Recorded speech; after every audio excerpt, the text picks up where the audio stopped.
wooden arm for support.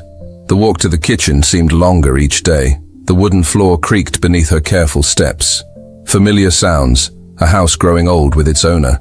The kitchen, once the heart of their family home, now felt too large, too empty. Where there had once been chaotic family dinners and holiday preparations, there was now only the quiet hum of the refrigerator and a single place setting at the corner of the oak table. She filled a glass with water and looked at the array of pills in her weekly organizer. The colors reminded her of the jelly beans she used to fill Easter baskets with.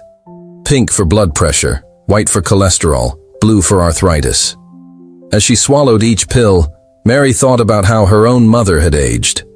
They had lived just 3 blocks away, and Mary had visited every day, bringing her children along after school. Her mother had known her grandchildren's favorite foods, their fears, their dreams.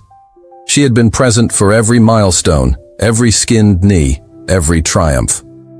Now, Mary's own grandchildren, 5 of them, were practically strangers. She knew their names and birthdays, but their lives were filtered through occasional Facebook posts that Sarah's husband sometimes remembered to share with her. The sound of a car door slamming outside made her heart leap.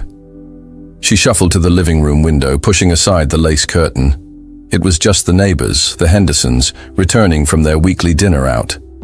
Tom Henderson caught her eye and waved. Mary waved back, then let the curtain fall. The Hendersons had lived next door for 30 years, had watched her children grow up. Now they checked on her more often than her own flesh and blood. Mary's gaze fell on the antique secretary desk in the corner, where a stack of unopened envelopes lay. She had been avoiding them, knowing what they contained: medical bills, property tax notices, utility payments that kept creeping higher. Her teacher's pension and Social Security covered the basics, but the unexpected expenses were starting to overwhelm her. The roof needed repairs, the water heater was making strange sounds, and her arthritis medication's copay had doubled last month. She had tried to discuss her financial concerns with her children. Sarah had suggested she sell the house. "It's too big for you anyway, Mum." James had mentioned reverse mortgages. Michael, who had built his real estate empire starting with the seed money his father had left him, had been suspiciously quiet on the subject.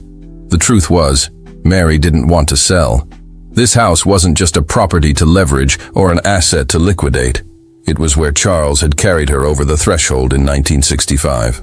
It was where she had nursed each of her babies in the middle of the night.